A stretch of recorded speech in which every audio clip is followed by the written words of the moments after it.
No dia 23 de julho de 1983, tudo ocorria normalmente para o início do voo 143 da empresa canadense Air Canada. O Boeing 767-200 saiu de Montreal com destino a Edmonton, até que algo inusitado ocorreu. Aproximadamente no meio do caminho, quando a aeronave sofreu uma pane seca, ficando completamente sem combustível e precisando realizar um pouso de emergência.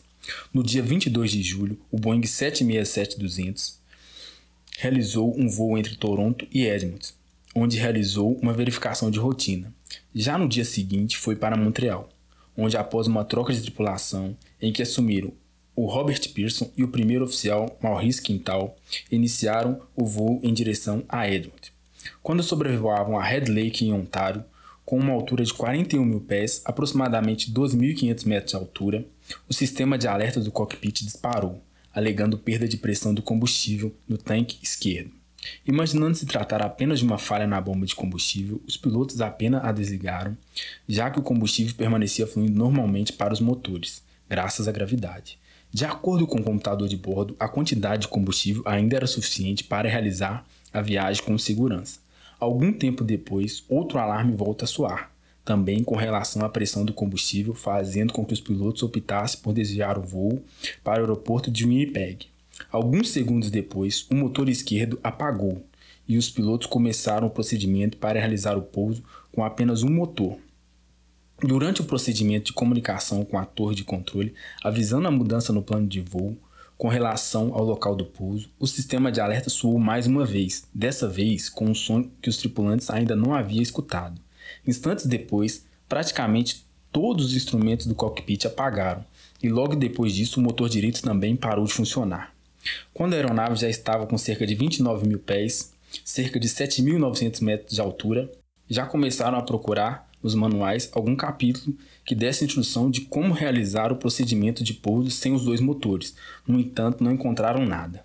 Por coincidência, o capitão Pearson era um grande piloto de planadores, possuindo uma noção de como poder realizar um pouso de emergência com segurança, mesmo se tratando de um avião comercial e não um simples planador.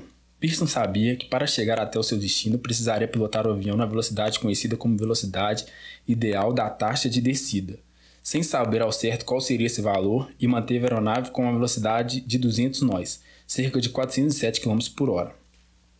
Quintal começou a realizar os cálculos para saber se conseguiriam chegar ao seu ponto de pouso, utilizando informações de altitude fornecidas por um dos poucos instrumentos que ainda estavam ligados no cockpit, e a velocidade fornecida pela torre de controle.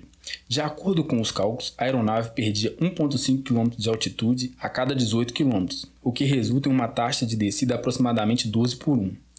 Dessa forma, chegaram à conclusão de que não conseguiriam chegar até o Winnipeg. Dessa forma, o primeiro oficial sugeriu que pousasse na base aérea de Jinling. O que não sabiam é que a pista havia se tornado uma pista de corrida, que devido à adaptação, agravando mais ainda a situação, naquele dia estava ocorrendo um evento, que todos os arredores da pista estavam ocupados por pessoas e na pista ocorria uma corrida de arrancada. Sem a força dos motores, tinham que baixar os trens de pouso utilizando a gravidade. Porém, devido às correntes de ar, o trem de pouso dianteiro não foi travado corretamente. Além disso, devido à velocidade cada vez menor, o avião, a RAT, Ram Air Turbine, responsável por gerar energia elétrica para o avião, quando ocorre falha nos motores, funcionava com eficiência cada vez menor, tornando cada vez mais difícil controlar a aeronave. Ao chegar mais próximo da pista, Pearson notou que a aeronave ainda estava muito alta para realizar o pouso com segurança. Assim, realizou uma manobra chamada glissada, que consiste em inclinar a aeronave, aumentar a superfície de contato, aumentando a resistência e dessa forma diminuindo a altitude em que se encontrava. Tal manobra é bastante utilizada em planadores, aeronave pequena, mas não em jatos comerciais. Quando finalmente chegaram à pista e iniciaram o procedimento de pouso, logo ao tocar o trem principal da pista, o capitão acionou os freios com força máxima, causando a explosão de 2 pneus. O trem de pouso dianteiro, logo que tocou o chão, se retraiu, fazendo com que o avião deslizasse pela pista. O avião atingiu a estrutura de metal da pista, diminuindo sua velocidade e assim evitando que ele saísse da pista. Nenhum dos 61 passageiros sofreu ferimentos graves e um pequeno foco de incêndio na parte dianteira do avião foi rapidamente controlado por aqueles que se encontravam na pista.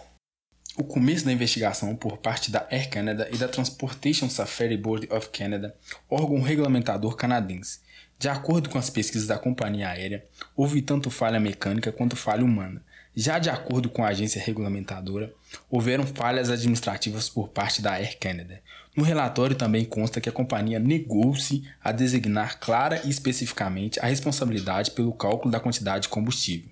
O cálculo da quantidade de combustível do Boeing 767-200 é feito por um sistema indicador da quantidade de combustível, o FQSI, e são exibidas pelos instrumentos no cockpit. O FQSI 767 contava com um processador de 2 canais, que calculava independentemente os valores e depois os comparava. Dessa forma, caso um falhasse, o outro continuava funcionando. No entanto, nesse caso, deveria haver também a checagem manual da quantidade de combustível e o confronto entre os dois valores. E no caso de haver falha nos 2 canais, o avião não poderia operar. Um engenheiro em Edmonton seguiu os procedimentos padrões. Quando chegou, durante a verificação, notou que o FQSI apresentou avarias e o cockpit se apagou. O engenheiro já havia lidado com esse problema quando a mesma aeronave chegou de Toronto. Ele então descobriu que se desligasse o segundo canal manualmente, o cockpit iria funcionar normalmente mesmo com apenas um canal. No dia do acidente, o Boeing 767-200 voou de Edmonton para Montreal, onde o engenheiro, antes da partida, avisou ao piloto sobre o problema e que a medição manual da quantidade de combustível deveria ser realizada.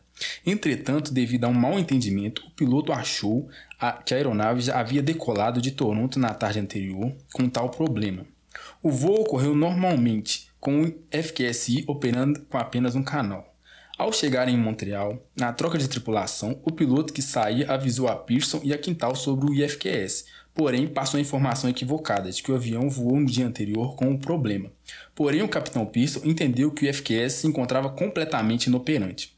Quando o avião ainda estava sendo preparado para o voo de volta para Edmonton, um mecânico resolveu investigar o problema do componente. Para realizar o teste, ele religou o segundo canal e nesse momento os mostradores do cockpit se apagaram.